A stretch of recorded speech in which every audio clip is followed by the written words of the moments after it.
Depuis quelques décennies, je ne me fais pas d'illusions du tout sur son effectivité ni sur son efficacité. Néanmoins, je crois que c'est quand même une règle du jeu minimal.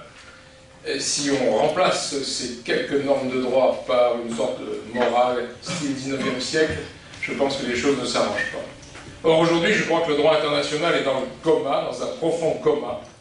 Et je ne suis pas sûr donc que la société internationale s'en porte bien. Avant de jeter un coup d'œil concret sur les rapports entre la légalité internationale et cette affaire libyenne, je voudrais rappeler ce que je crois être le contexte international très rapidement, en vous conseillant à propos des révolutions arabes, je mettrai pour moi part un guillemet autour de révolution, le livre de Mesri Haddad. Mesri Haddad était l'ancien ambassadeur de la Tunisie auprès de l'UNESCO. Il a écrit un livre extrêmement intéressant qui s'appelle La face cachée de la révolution tunisienne. Et je vous recommanderais vivement. Il a été édité en Tunisie, mais il a été édité aussi en France.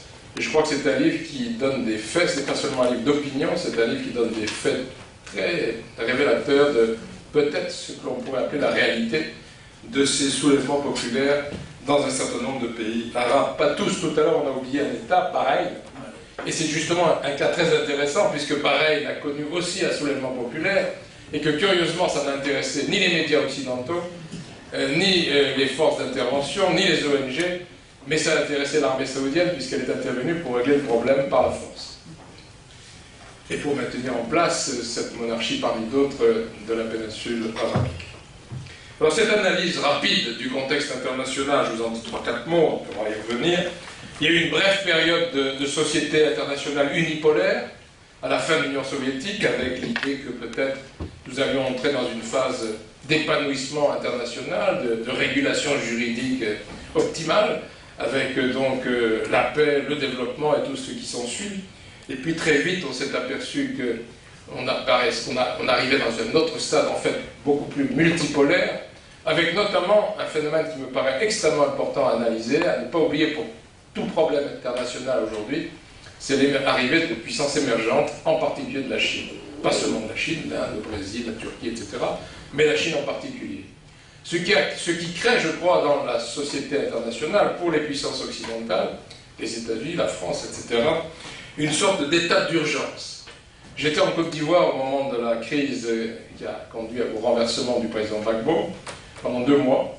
J'y ai vu une armée française intervenir comme une belle armée coloniale pour aider au renversement du président Gbagbo.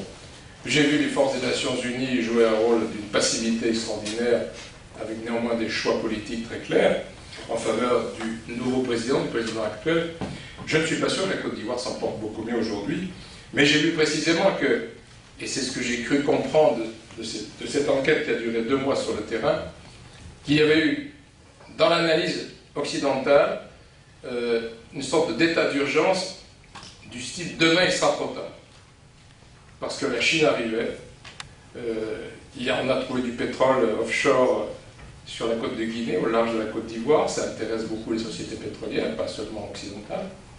Le cacao intéresse aussi des puissances extérieures, et un équilibre était en train de se dessiner entre les intérêts occidentaux et d'autres intérêts, notamment chinois, avec notamment la sortie envisagée du franc CFA par la Côte d'Ivoire de Gbagbo. Tout cela, c'était très préoccupant, et on a considéré que le contentieux électoral qui était né en Côte d'Ivoire suffisait à provoquer une intervention armée, ce qui est quand même assez curieux, parce que s'il devait y avoir une intervention armée internationale pour tout contentieux électoral, je pense qu'il faudrait beaucoup d'interventions parmi les 195 États de la planète. Je crois qu'on ne peut pas se dégager pour n'importe quel problème de ce contexte géopolitique, stratégique, économique, pour analyser quelques problèmes que ce soit aujourd'hui qui surviennent dans le monde. Et évidemment, malheureusement, je sais bien qu'il y a un média qui est ici présent, mais les médias ont tendance à travailler sur des séquences très courtes, à faire des flashs sur des événements, au lieu de montrer les tenants et les aboutissants de toutes les crises qui surviennent dans le monde. Et je crois que ces révolutions arabes, pour ma part je mets toujours des guillemets sur les révolutions, ne sont pas dues seulement à des causes propres à chaque peuple. Je ne crois pas, moi, à la simultanéité, je ne crois pas à la génération spontanée de quoi que ce soit. L'histoire a toujours été plus complexe. Je crois que d'ailleurs, dans toute analyse, il faut faire l'éloge de la complexité. C'est la seule réalité scientifique dont on est sûr. Tout est complexe. Et en conséquence, j'ai le sentiment qu'on a assisté, préparé depuis plusieurs années, à un renouvellement de la stratégie des grandes puissances occidentales, en premier lieu des États-Unis. Et c'est ce que raconte notamment l'ancien ambassadeur de Tunisie à l'UNESCO, encore une fois que je vous recommande à nouveau. En gros, nous ne nous affrontons plus à l'islam politique. On a des expériences négatives, l'Irak, l'Afghanistan, etc. Laissons l'islam politique gérer les pays arabes. Disons en gros, c'est ce que dit notre ami ambassadeur, ex-ambassadeur. La charia pour les peuples arabes, le pétrole et les bases stratégiques pour l'Occident. Je pense que cette analyse est fortement démontrée dans ce bouquin, je vous le conseille. Il nous apprend, je crois, beaucoup de choses sur ce que l'on pourrait voir comme simplement un combat pour l'aspiration à la liberté, ce qui est présenté si facilement depuis quelques années. Le droit international est dans le coma parce qu'il a été, et il est de plus en plus, interprété au gré des intérêts des grandes puissances, avec un Conseil de sécurité des Nations Unies qui est loin d'être devenu un instrument de paix et aujourd'hui quasiment un instrument de guerre. Je parle vite, mais je crois que c'est vrai. Un instrument de guerre au service des grandes puissances qui sont toujours insusceptibles de subir quoi que ce soit, quelle que soit leur pratique politique chez eux, ou dans leur voisinage, que ce soit les Russes, que ce soit les Chinois, les Américains, les Français, les Anglais, ils sont à l'abri de tout. Ce sont des anges blancs qui décident de la paix et de la guerre partout dans le monde, et qui oublient des dispositions fondamentales de la Charte des Nations Unies, qui sont des dispositions prévoyant la conciliation, la médiation, la négociation. Aujourd'hui, tout est urgent, tout est pressé.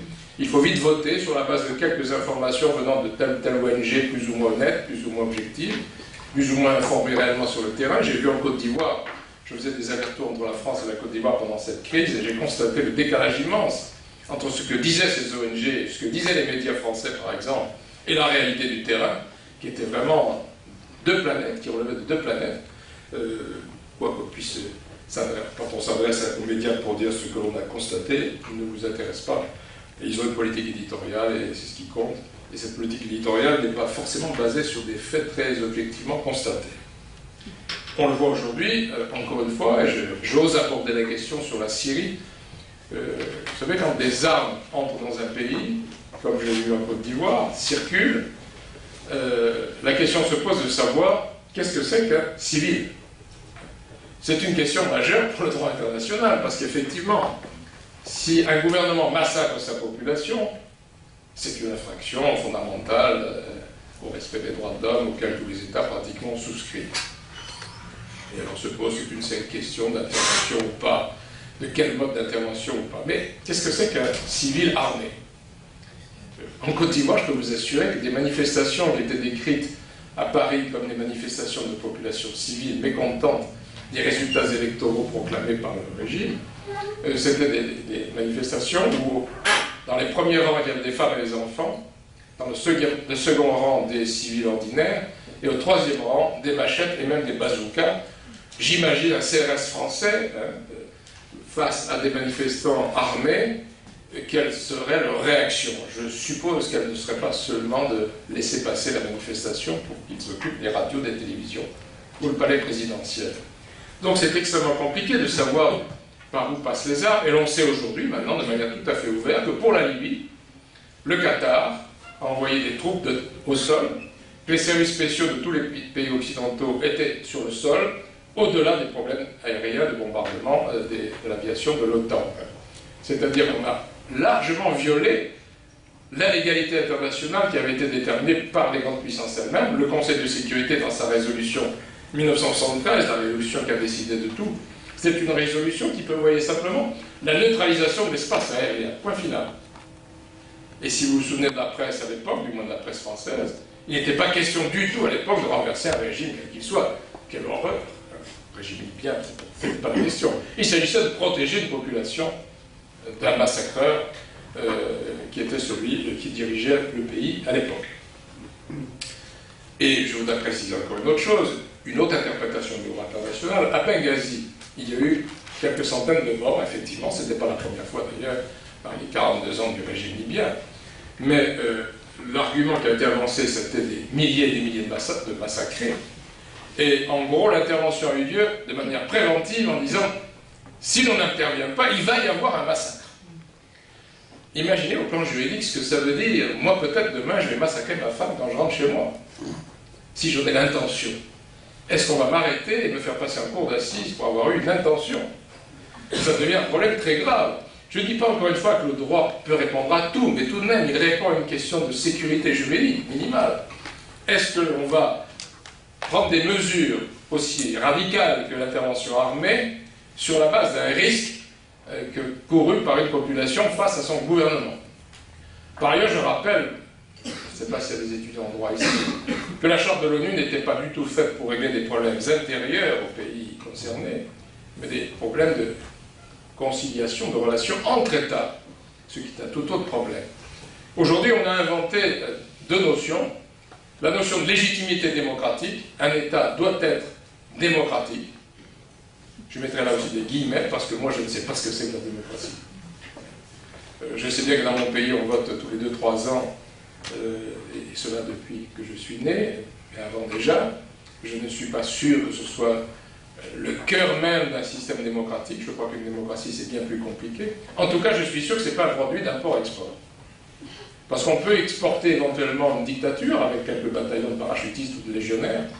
On peut difficilement exporter une démocratie qui implique précisément la prise en charge par chacun de la vie sociale, et de la société civile, de l'État, etc.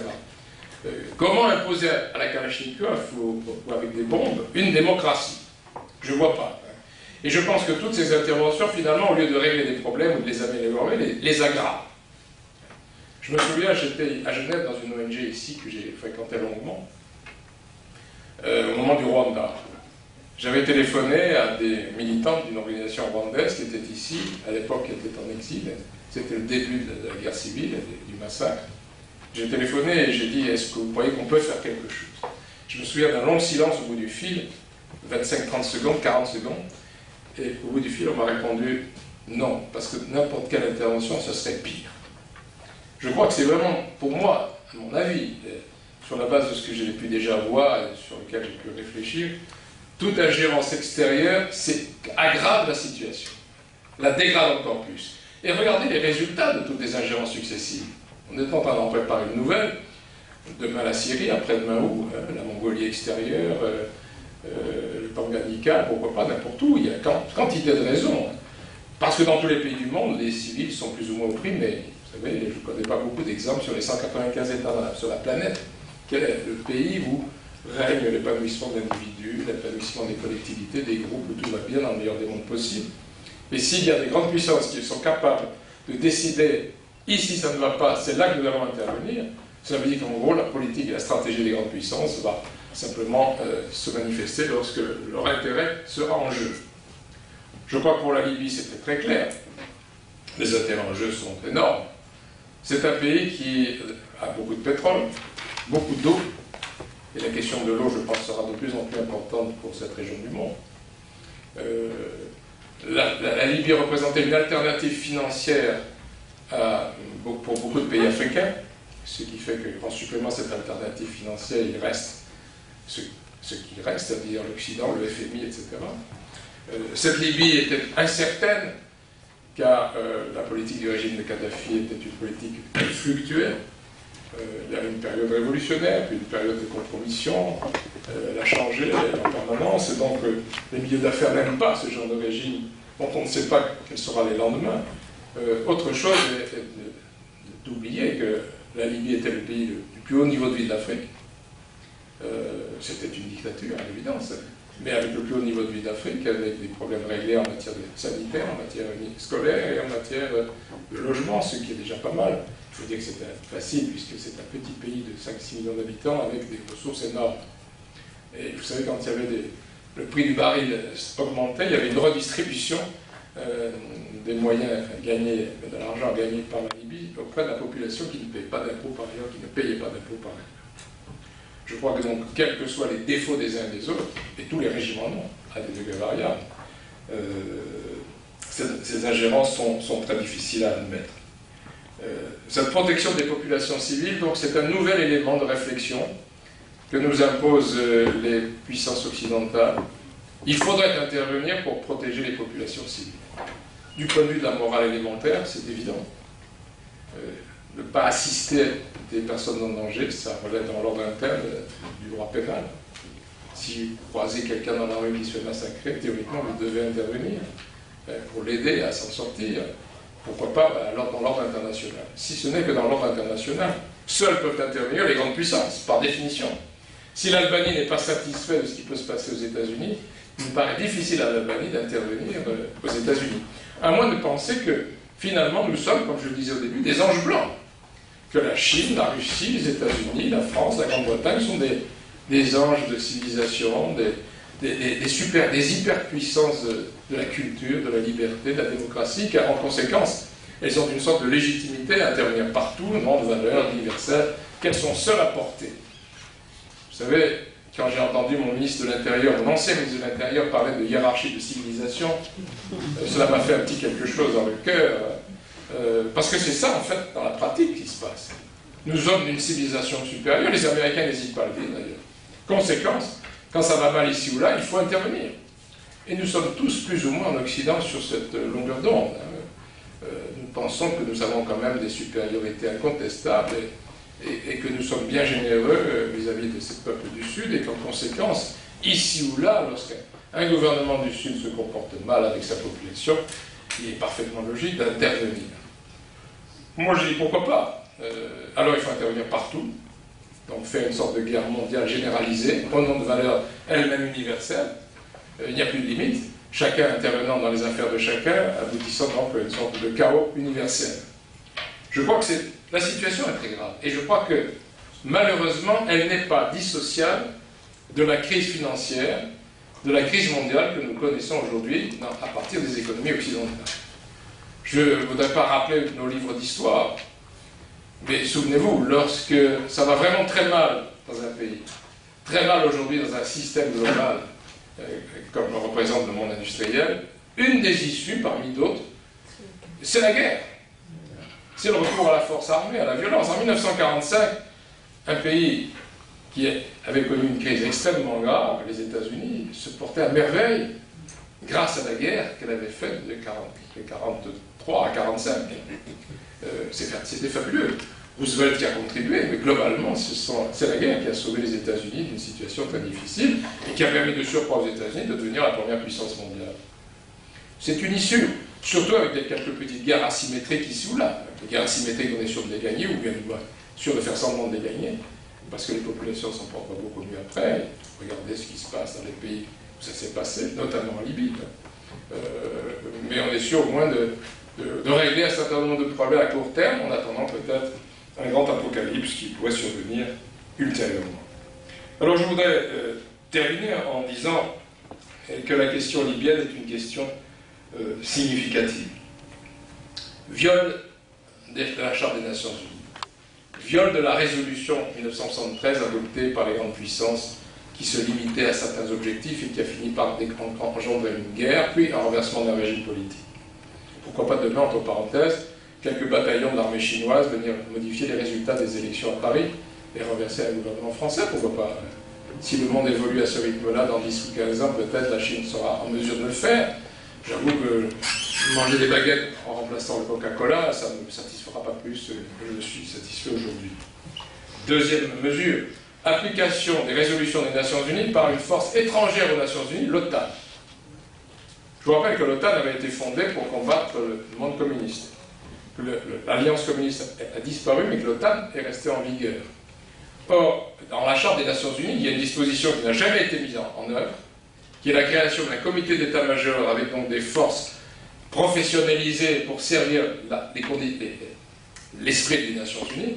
Ça n'a jamais été mis en œuvre et c'est toujours des gens extérieurs qui se chargent de mettre en œuvre les décisions de l'ONU. S'il y avait eu un comité d'état-major professionnel de l'ONU chargé de mettre en œuvre avec des militaires professionnels de l'ONU la résolution 1973, ils l'auraient respectée parce que ça aurait été leur métier. Comme une gendarmerie intérieure qui ne va pas au-delà de la loi en principe. C'est son métier de respecter la loi, de la faire appliquer. Là, les alliés qui avaient intérêt à liquider la Libye sont intervenus en appliquant à partir de prétextes onusiens, leur propre politique servant leurs intérêts. D'autre part, transformer une émeute à Benghazi en guerre civile internationalisée, c'est une lourde responsabilité. Il y avait 300-400 morts, c'est tragique. Le bilan aujourd'hui tourne autour de 40 000 à 50 000 victimes au minimum. Pour protéger les civils en tuer d'autres, ou tuer les mêmes d'ailleurs, j'ai toujours trouvé ça un peu inquiétant, un peu dérisoire, voire un peu pitoyable. Faire la guerre pour éviter la guerre, je me demande ce que ça signifie exactement.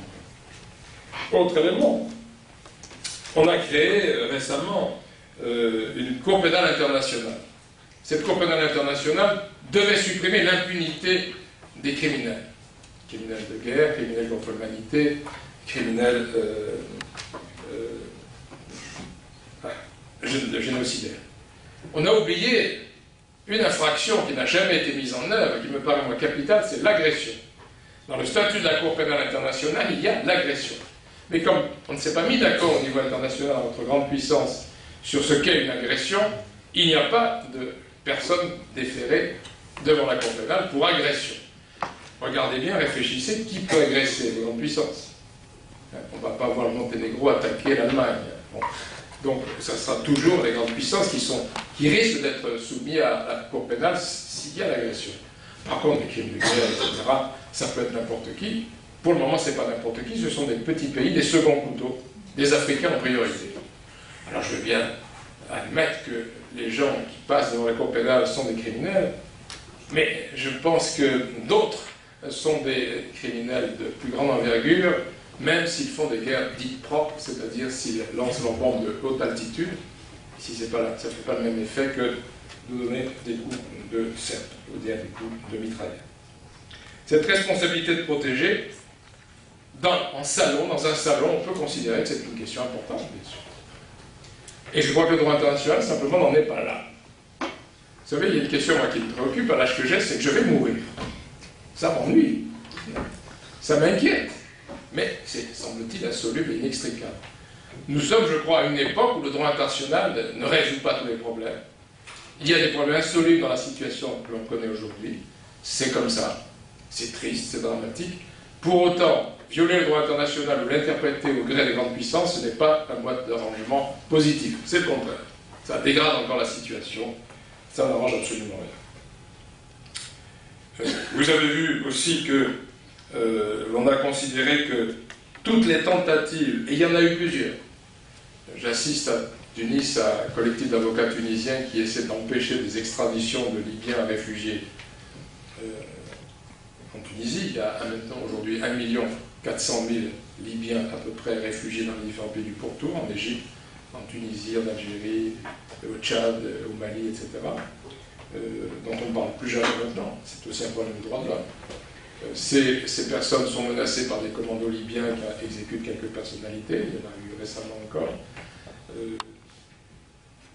La Tunisie tend à oublier un petit peu le fait que son président était un ancien défenseur des droits de l'homme, M. Marzouki, et aujourd'hui tente à passer quelques compromis avec le CNT qui n'est pas pour le moment un organe très protecteur des droits de l'homme en Libye, en laissant extrader un certain nombre de personnalités et de gens. Le comité d'assistance à ces réfugiés, dont je fais partie, mais qui est présidé par un ancien bâtonnier de Tunis, a appris il y a 2 jours que ce président a failli être assassiné par ces commandos libyens qui circulent en Tunisie. Ce qui montre peut-être que la question des droits de l'homme n'est pas tout à fait réglée encore en Libye, c'est le moins qu'on puisse dire. Ce que je veux dire, c'est que cette affaire libyenne a entraîné dans sa périphérie des milliers de problèmes. Milliers de problèmes en déstabilisant les frontières. Le Mali en connaît les conséquences, peut-être demain le Tchad, l'Algérie est préoccupée et inquiète, la Tunisie l'est déjà. Sans parler de 2 millions de travailleurs immigrés qui travaillaient en Libye parce que les salaires étaient supérieurs très largement à leur pays et qui aujourd'hui ont dû rentrer tant bien que mal ou monter vers l'Europe après pendant la guerre, ce qui aussi crée un certain nombre de questions. Je crois que on a, et je vais terminer par là, je préfère que le débat ait lieu, même si j'ai beaucoup d'autres choses à dire. qu'il faut s'en tenir à ces pauvres petites règles du droit international. Si l'on peut militer pour quelque chose, il me semble que c'est pas mal de se battre encore pour la souveraineté nationale des États. Parce qu'on dit, oui, mais si le peuple n'est pas souverain, mais qu'est-ce que c'est qu'un peuple souverain s'il n'y a pas de souveraineté nationale?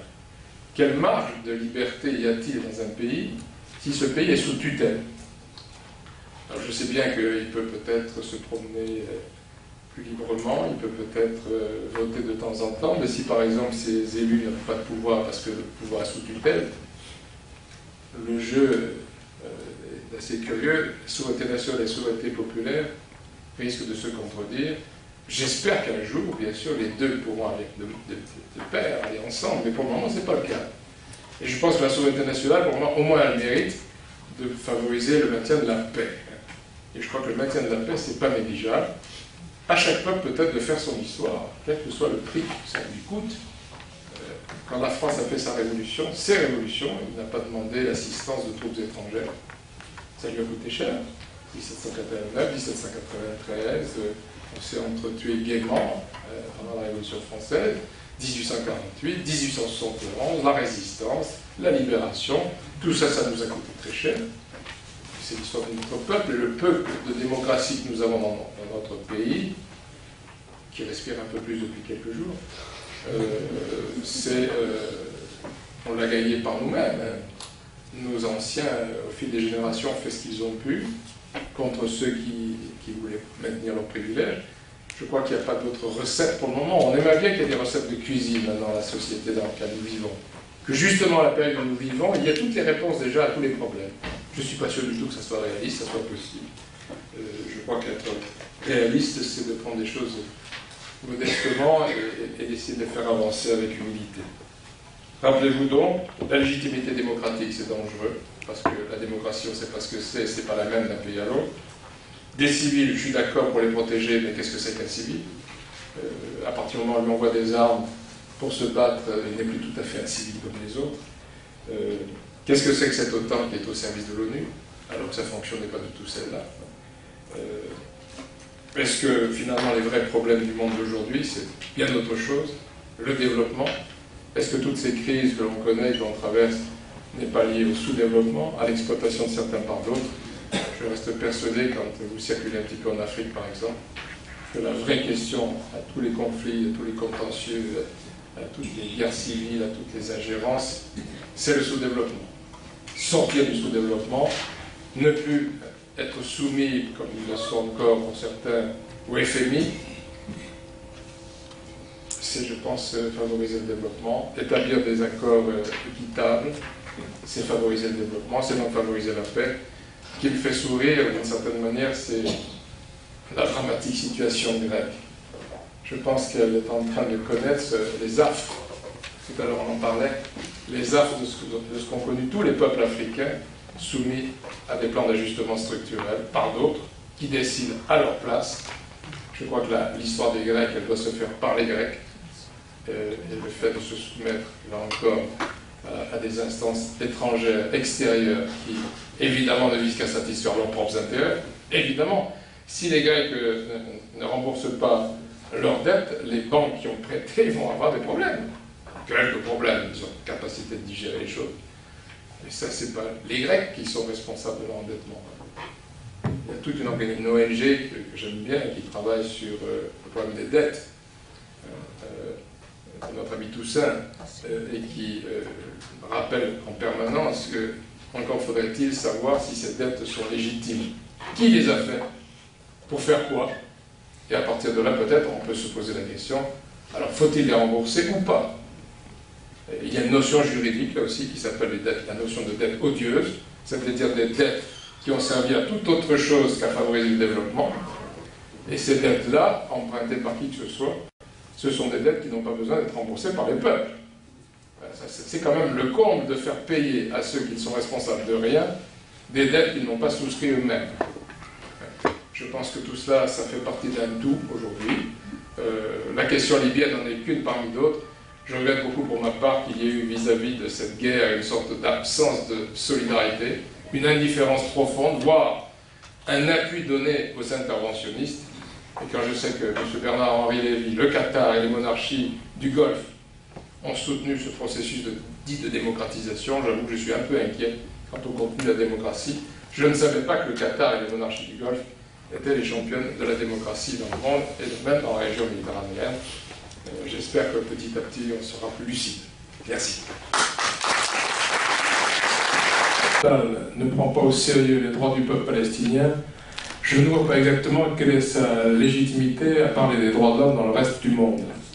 Parce que ça fait plus d'un demi-siècle que la question se pose, alors qu'en 15 jours, l'intervention armée en Libye a été décidée. En un demi-siècle, on n'a pas été capable d'intervenir de manière efficace pour résoudre la question du droit du peuple palestinien. Alors déjà, ça c'est une remarque. Il y a aussi des rythmes différents selon les problèmes qui se posent, au gré précisément, là encore, des intérêts des grandes puissances. Dans les chartes des Nations Unies, le droit des peuples est reconnu. Et si l'on considère que la question palestinienne n'est pas une question de droit de l'homme essentiellement, mais une question de type colonial, d'occupation d'un peuple par un État, il y a tout ce qu'il faut dans l'arsenal juridique des Nations Unies et du droit international en général pour résoudre cette question. Je crois d'ailleurs que si on ouvre les cartons des Nations Unies sur la question palestinienne, tout est réglé. Le seul problème, c'est que les États ne veulent pas prendre en charge la mise en œuvre de ces résolutions. Il y a je ne sais pas combien de résolutions de l'Assemblée Générale des Nations Unies en faveur du droit des peuples palestiniens et de la résolution des problèmes avec la création d'un État palestinien à côté d'un État israélien, mais rien n'a été fait dans la pratique. Et rien n'est fait dans la pratique. Et quand on essaie de faire quelque chose, quand un État essaie de faire quelque chose, ou quand les Palestiniens proposent quelque chose, on dit attention, ça va gêner les négociations, ça va les freiner. Alors que ces négociations ne sont toujours que des semi-conversations qui pérennisent l'état de fait, la situation telle qu'elle est aujourd'hui. Mais je crois que juridiquement, justement, tout est déjà réglé. Techniquement, les solutions sont déjà trouvées. C'est le Conseil de sécurité qui, précisément dans ce cas-là, qui a le seul pouvoir de décision effective, qui ne prend aucune mesure effective. L'Assemblée générale a fixé les plans à réaliser. Le Conseil de sécurité s'est bien gardé, puisqu'il y a toujours des grandes puissances, et notamment les États-Unis, qui bloquent la décision, de mettre en œuvre ces résolutions de l'Assemblée générale. Le Conseil de sécurité avait une raison d'être à la libération, à la fin de la Deuxième Guerre mondiale, parce qu'il s'agissait d'éviter que l'ONU soit un outil en faveur des Soviétiques ou en faveur des Américains, pour éviter une Troisième Guerre mondiale.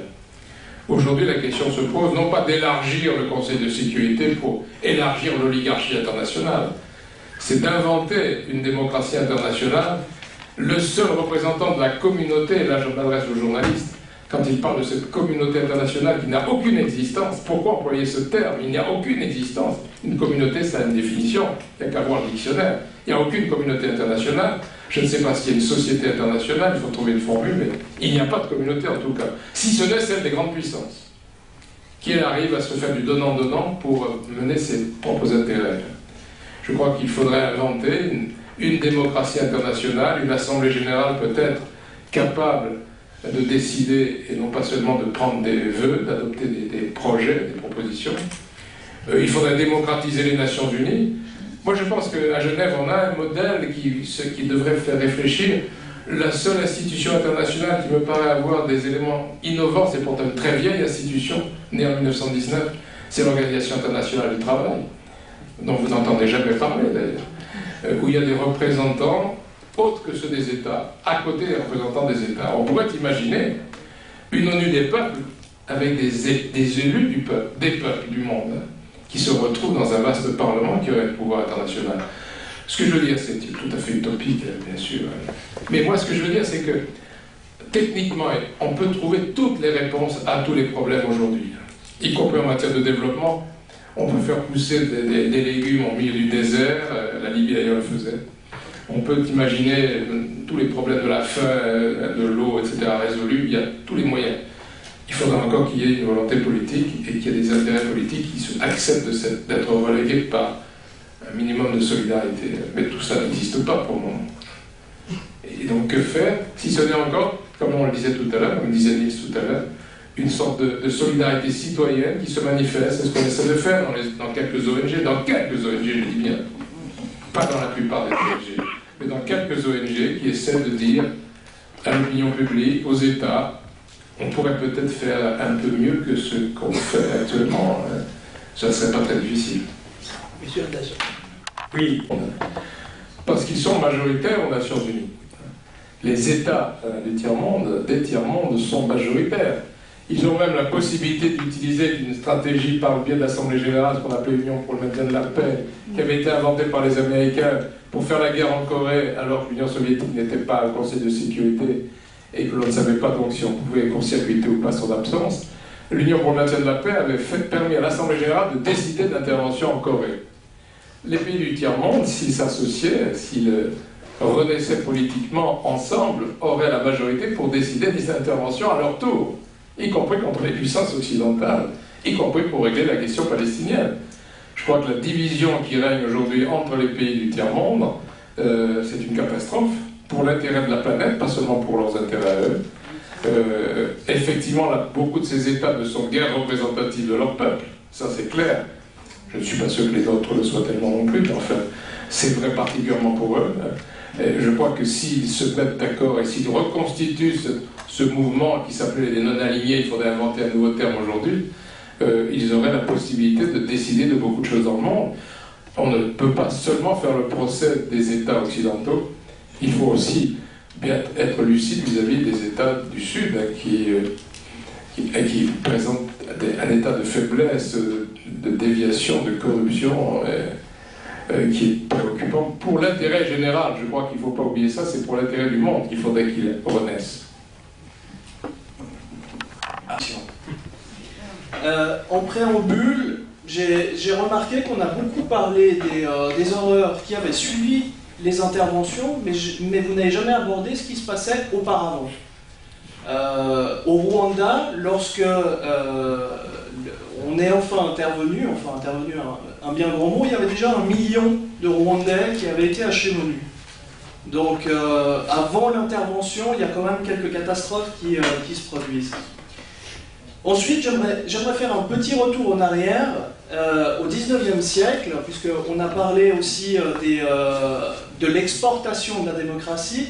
Le pays qui a le plus exporté la démocratie bien avant les États-Unis, c'est la France, qui juste après sa propre révolution l'a exportée sur toute l'Europe, avec des horreurs absolument barbares, je vous l'accorde. Mais chaque pays s'est inventé sa propre démocratie et par la suite. En l'espace de 3-4 décennies, la face de l'Europe a été complètement changée. Ce n'est plus la même. La France a attendu presque un siècle pour avoir une vraie démocratie solide, mais on voit quand même une différence provoquée par l'exportation de la démocratie. Ensuite, j'ai remarqué que, en tant que juriste, vous préférez la paix internationale à la paix des peuples. Vous, quelque part, vous privilégiez dans une position réaliste, dans une position westphalienne, je dirais, que chaque pays est souverain sur ce qui se passe chez lui. Eh bien, moi, je préfère vous dire, c'est pas ma position. Lorsque un être humain dans un autre pays est atteint dans sa dignité, est atteint dans sa famille, je me sens concerné. Je suis d'accord avec vous, parfois le choix entre le droit et la morale n'est pas facile, mais je ne pense pas qu'on puisse se cacher derrière le droit. Aujourd'hui, ce qui se passe en Corée du Nord, ce qui se passe en Syrie, je ne pense pas qu'on puisse simplement, en se cachant derrière le droit international qui est né suite à la Deuxième Guerre mondiale, donc qui est un peu daté, l'utiliser pour ne pas vouloir intervenir.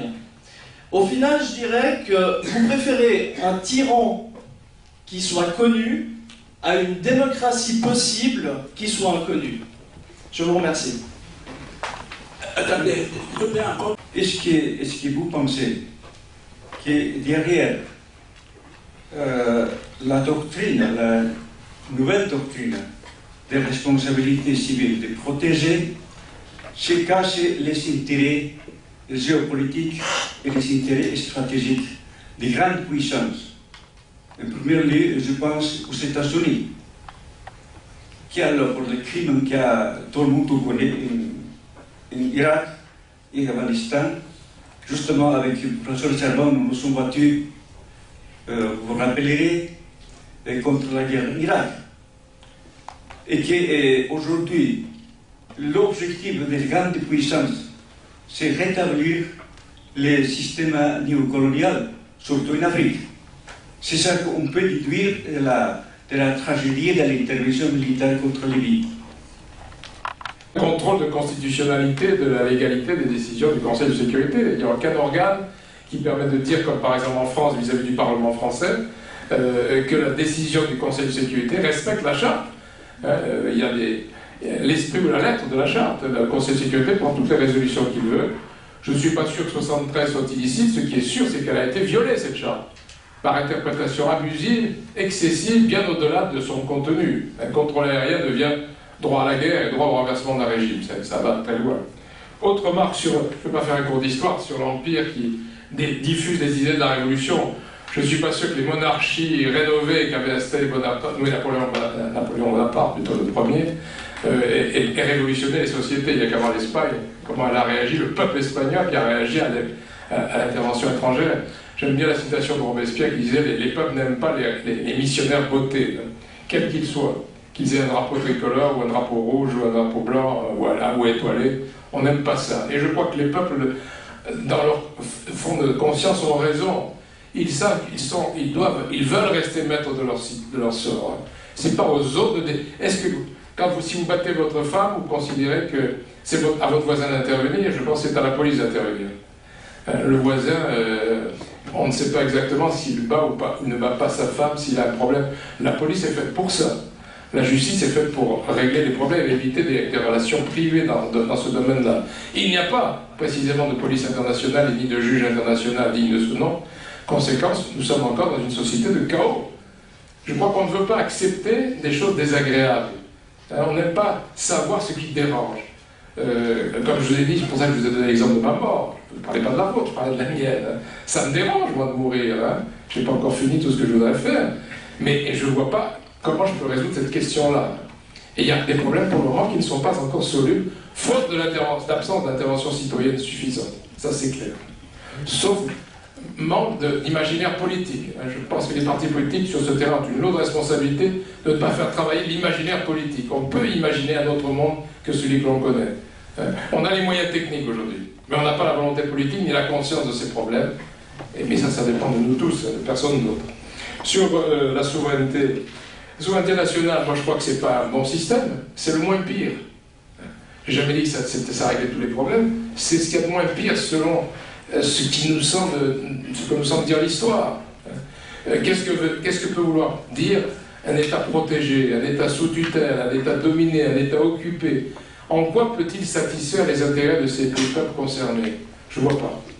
D'autant que les mesures d'intervention, de contrôle, de tutelle et ça ne pourront être prises que par de grandes puissances, jamais par des petites ou des moyennes. En conséquence, une loi qui ne peut être utilisée que par des puissants m'inquiète beaucoup. Imaginez si une loi suisse ne pouvait être utilisée que par les milliardaires ou les banquiers. Il y en a quelques-unes sans doute d'ailleurs. Mais enfin, ça ne crée pas une société harmonieuse, à l'évidence. Ce qui est utile, c'est une loi égale pour tous. C'est un vieux principe juridique d'ailleurs. Et là, il y a toujours un emmerdeur qui m'appelle, mais ça, c'est la règle du jeu. Quand vous citez les deux États que vous avez cités, monsieur, c'est ça qui me dérange aussi. Qu'avez-vous comme information réelle sur ces États, si ce n'est ce que certains médias ou que certaines ONG veulent bien nous donner? Moi, je dois dire, par exemple, qu'en ce moment, la situation au Mexique est épouvantable. Qui est-ce qui en parle aujourd'hui? Qui est-ce qui en parle aujourd'hui? Du moment que TF1 ou d'autres n'en parlent pas, alors on peut parler de Pyongyang, ça fait de mal à personne, tout le monde est d'accord. Ou bien on peut parler de la Syrie depuis peu d'ailleurs, puisqu'il y a quelque temps ça allait très bien. Apparemment, puisqu'on ne disait rien. Alors, je pense qu'il faut faire attention. Toutes les sociétés sont oppressives. Les unes connaissent des oppressions délicates, les autres des oppressions ouvertes. Mais pourquoi intervenir ici plutôt que là? Pourquoi condamner ici plutôt que là? Méfions-nous bien des intérêts précisément des grandes puissances, leurs intérêts économiques, stratégiques, etc. Comme je vous l'ai dit, particulièrement avec cet état d'urgence aujourd'hui que ressentent des puissances occidentales en crise, qui ont peur de l'arrivée des puissances émergentes, d'autres puissances, grandes puissances, qui peuvent demain jouer un peu pas le même rôle d'ailleurs que les puissances d'aujourd'hui. Sur le devoir de protéger moi je pense que là encore, comme on l'a déjà répété, on a inventé pour les conquêtes coloniales le devoir de civiliser, le devoir d'évangéliser. Première étape, hein, pour l'époque contemporaine. Hein. Deuxième époque, on a dit, si ces pays deviennent indépendants, ils tomberont dans la barbarie. Donc il faut mener des guerres contre les mouvements de libération pour les empêcher de devenir barbares. Ensuite, on a inventé, après un certain temps de répit dû à des éléments extérieurs, on a inventé d'autres modalités d'intervention, légitimées toujours par de hautes valeurs, bien entendu. Mais vous savez, ces hautes valeurs, elles ne marchent pas dans les pays concernés. C'est pour nous qu'on raconte ces histoires-là.